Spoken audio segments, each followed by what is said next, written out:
Buti pa ho itong mga taga-European Union, Canada, US, Netherlands, meron hong care, pagmamalasakit, pagmamahal, at pagsuporta sa bansang Pilipinas. Ukol ho nga pala ito guys sa usaping banggaan ng China Coast Guard dito sa ating Philippine Boat Resupply Mission at AFP doon sa Ayungin Shoal. So buti pa nga yung mga taga-ibang bansa, merong pagmamalasakit merong pagmamahal, merong care sa atin. Samantalang itong mga trapong politiko, mga dating senador at currently senador, mga trapo na nga, tayo pa ang sinisi.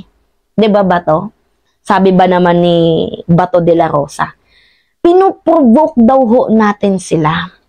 So, hindi na daw kasalanan ng mga Chinese yun kasi tayo naman daw ho yung nagpo-provoke. Inuunahan daw natin sila. Kitang-kita naman sa video na sila itong gumagamit ng driving blocking maneuvers, dangerous blocking maneuvers, 'di ba? Sila yung gumagamit ng technique na yun para tayo mismo yung sumagasa sa kanila. Pero ang nangyari, magagaling yung mga kapitano-kapitana natin ng, 'di ba, ng mga nagbabarko dyan, yung mga drivers natin. Ang nangyari, sila yung bumangga sa atin at kitang-kita naman ho sa satellite. Ngayon, itong si Bato de la Rosa, nabubwisit talaga ako. Kasi kung matatandaan niya, 'di ba dati, tayo yung sinisi Kasi daw, pinuprovoke daw natin sila. Ngayon, ipapakita ko sa inyo ulit ang video. Pakita ko sa inyo yung video guys para kahit paano may reference tayo. Kung paano ho tayo banggain nitong mga Chinese Coast Guard na to sa pamamagitan ho ng satellite. Anyway, ito yung video. Yan. Kita nyo yan guys. Yung malaking barko na yan, diba? May maliit dyan. Hindi nga lang masyadong kita. Pero may maliit dyan. Tapos parang 'di ba? Ginanon nila tapos dahil nga matindi yung ating mga drivers, lumiko tayo. Ulitin na lang natin yung video para mas klarado. 'Di ba guys? Imagine, ang laki nila. Tapos yung AFP natin ang liit lang. Babanggain ba naman nila? Yung parang ang gagawin nila, tayo yung babangga. Yun nga, gumagamit sila ng tawag doon, maneuvers. Dangerous maneuvers yun. Dangerous blocking maneuvers na para daw tayo ho yung bumangga. Anyway, dahil nga magagaling itong ating mga nagdadrive sa barko, sila yung bumangga sa atin at kitang-kita naman ho sa pinakita kong video sa inyo kanina. So ngayon, yung tanong dito, Bato de la Rosa, kami pa din ba ang sisisihin mo after nitong pangyayaring to? Meron din tayong pinakamalapit na kuha. Pakita ko ulit sa inyo guys para meron ho tayong kahit papanong small reference. Yan, kita niyan dyan guys. Ship yan. So, kita naman.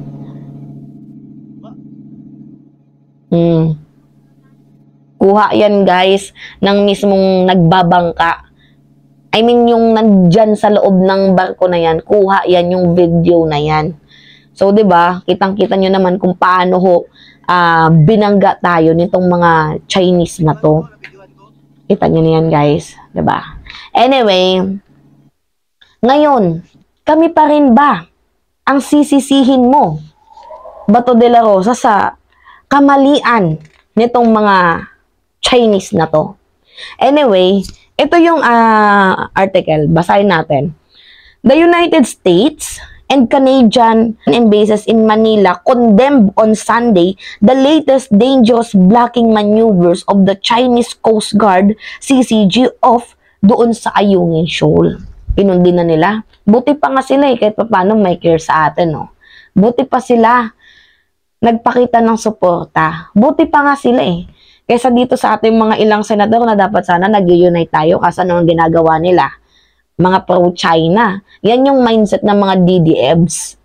So, sabi dito sa balita, the National Task Force for West Philippine Sea reported that the CCG vessels collided with the Armed Forces of the Philippines contracted Uniza May to boat White en route to the resupply the Filipino troops stationed at the BRP Sierra Madre. Nabubulol si Mima. So, sabi ho ng US Ambassador dito sa Pilipinas na si Mary Kay Carrison, sabi niya, the US condemns this latest disruption of the legal Philippine resupply mission to the Ayungin Shoal that have put the lives of the Filipino service members at risk. Buti pa nga sila, no? Ipakita ng suporta. Samantalang itong ating mga trapong politiko, wala. Nga lang. Tapos ang iba, ibabash pa tayo. 'Di ba? Kapwa natin Pilipino, para naman tayo naglolokohan dito, 'di ba? Binoto kayo, dapat sana you are meant to serve the public. Hindi yung magiging basher ka ng ating lipunan. So anyway, hindi ko pa nakikita yung statement ni PBBM. Update nyo nga ako guys, kung naglabas na ng statement si Pangulong Bongbong Marcos. Up to this moment, waiting pa rin ho ako. So anyway, panoodin lang muna natin itong balita ng UNTV para ho meron tayong reference. Okay. Nagpahayag ng pagkabahala ang European Union or EU delegation sa bansa ukol sa paulit-ulit na pangaharang sa West Philippine Sea o WPS ng Chinese Coast Guard sa mga sasakyang pandagat ng mga Pilipino na papasok sa Ayungin Shoal. Sa isang pahayag, sinabi ni EU Ambassador to the Philippines Luke Meron nitong linggo, October 22, na sila'y nakikisa sa Pilipinas sa kanilang panawagan para sa buong pagsunod sa mga batas pang internasyonal sa South China Sea. Ibinigay ang pahayag matapos patanggap ang ulat na isang barko ng Chinese Coast Guard ay muling nagsasagawa ng mapanganib na maniobra sa loob ng Exclusive Economic Zone ng Pilipinas na nagdulot ng banggaan sa isang barkong military contracted habang ito regular na nagpapalit ng tauhan at nagsusupply sa Ayungin Shoal. Dagdag pa ni Ambassador Beron, labis sumanong nakababahala at mapanganib ang mga naturang pangyayari na patuloy na ginagawa laban sa Pilipinas. Nagpaputli ng kanilang suporta sa Pilipinas si German Ambassador to the Philippines Andres Pfeffernoske at the Netherlands Ambassador to the Philippines Mariel Gereid, kung saan ipinanawagan nila ang mahigpit na pagsunod sa United Nations Convention on the Law of the Sea o UNCLOS. Anyway, 'di ba? Kita nyo naman kung paano ho tayo suportahan nitong mga ambassador ng ibang bansa. Buti pa nga sila merong care sa atin. Itong mga trapong politiko natin, wala. Puro lang ngawa. Puro lang daldal. Nagagalit talaga ako dito kay Bato de la Rosa. Ang sarap mong teresin. Oo. So sabi dito sa balita, pagpatuloy natin, we stand with our friends, partners, allies in protecting Philippine sovereignty and in support of a free and open Indo-Pacific. Yan. So sabi naman ng Canadian Ambassador, sabihan kasi kanina, sabihan ng US Ambassador. Ito naman, sabi ng Canadian Ambassador, to the Philippine David Hartman said Ottawa also stands in fully unity with the Philippines in defense of its territorial integrity and the upholding of the international law. So, in a strongly worded statement, the Canadian Embassy said China's action within the Philippines Exclusive Economic Zone are unjustified. Buti pa sila, 'di ba? Merong care. Samantalang itong mga trapong politiko natin, wala. Puro lang daldal. Tapos tayo pa yung mali. Tayo pa yung binabash. 'Di ba? Ang dami niyong satsat. Kung tumulong na lang sana kayo, 'di ba? Sara Duterte, 'di ba? Huwag ka nang humingi ng confidential funds. Ipunta na lang natin tong confidential funds mo sa AFP, sa PCG, di sana may naitulong ka pa kahit papaano. Diba? Imbis na magtulong-tulong na lang sana tayo, diba? Bato de la Rosa, Robin Padilla, diba? Ibig sana na magtulong-tulong tayo. Bakit kayo pa mismo ang nagpupush na mali kaming mga mamamayang Pilipino? Kakalungkot lang isipin, diba? Kayong mga politiko, you are a public servant, you are meant to serve the public, tapos ganyan yung ginagawa nyo. Is that tolerable? Tama ba yan? Ha? Yung mga pinanggagawa nyo, hindi ba kayo nahihiya sa mga statement yung mga pabigla-bigla? Ha? Mga nakikinabang kasi kayo din sa ng mga Chinese na to Anyway, ito yung sabi ni Bato de la Rosa, guys. Pakita ko sa inyo. yung Yan. ating Tingnan nyo. interest bilang Pilipino. Nag-aangas. Bahala kayo kung paano gawin nyo yan. Tingnan nyo. Do you think pag ng Coast Guard binangga ng malaking barko ng Chinese Coast Guard doon sa West Philippine Sea Kaloka. at yung ating mga Coast Guard ay nangaluno doon sa dagat, meron kayang sasaklulo sa kanila? Tayo rin, walang ibang sasaklulo. Kaya we have to, maganda yung sinasabi na natin dito sa committee nito, ang tanong natin dito is, how prepared are we? As far as defense preparedness is concerned, I don't want to be a warmongerer here. Pero bilang isang Pilipino, kailangan siguruhin natin na handa tayo. Anong immediate action drills na pinagagawa ninyo, J3 ng AFP? Pag may nangyari sa Coast Guard yun, o kaya nagkakaroon talaga na shooting war, hindi napigilan ng China dahil iniini sila ng mga Coast Guard natin. Come over here, banggain nyo kami. Binangga nga ng Chino yung Philippine Coast Guard. Tapos, yun na, nagkaputukan na.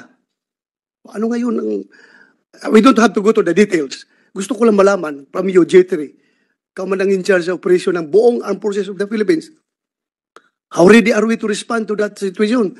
Baka sabihin na naman yung mga mapariyo tayo sa Mama Sapano na hindi mo na kami mag-respond dahil hintayin mo na namin yung clearance ng Presidente. Ano bang immediate action nyo dito? Pag ganun mangyari, yun nga. Worst comes to worst. Nagkaroon ng shooting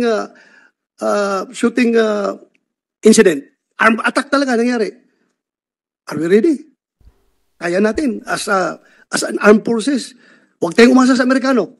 Huwag tayong umasa sa ibang bansa. Tayo lang. Kasi wala man talaga ibang malasakit dito. Tayo lang, Pilipino.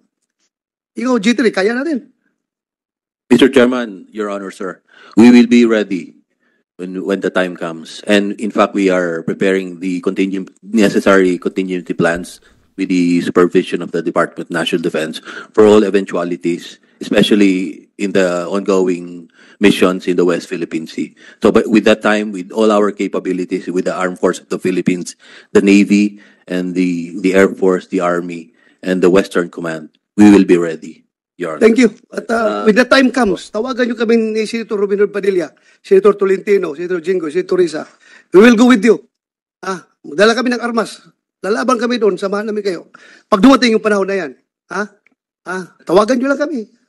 Sasama kami sa inyo. Yes, Huwag kayo maglala. O, di ba? Kita niyo yun? Pag daw ho, binangga tayo ng China dito sa West Philippine Sea, kasalanan pa raw ho natin. Tayo raw kasi yung nagpo-provoke. At kapag nagkaputukan daw, pupunta raw si Bato, si Robin, doon sa West Philippine Sea at magdadala daw sila ng armas. Diba? Ang tindi mo naman ba to? Sarap mong hatakin ng silya. Anyway, di ba kita nyo kung paano sila, kung gaano sila katrapo. So ngayon, ang tinatanong ko dito, ano yung action nyo? Yan lang naman yung katanungan dito, ano yung gagawin nyo? Buti pa itong mga taga-ibang bansa, suportado tayo, tapos kayo, na kapwa Pilipino, hindi marunong magpaka-Pilipino. Ito pang si Robin, yung logic niya na, huwag kayong humingi ng tulong dito sa mga taga-US. Huwag na tayong humingi ng tulong sa kanila.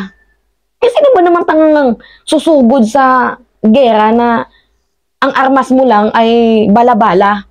Diba? Sa tingin mo kakayanin natin ng tayo lang? Ha? Talaga tong mga na to, nakaka-stress, nakakagalaiti kayo, ang bububo nyo. Diba? Kung alam nyo naman wala kayong ginagawang matino dyan sa Senado, mag-resign kayo. Tatahiya kayo. Wala na nga naitutulong dito sa ating bansa. Ang lakas pa mag-eme. Mambola. Anyway guys, yun lamang ho at it's me again si Malisha nyo at nagbabalik ulit para sa ating panibagong video.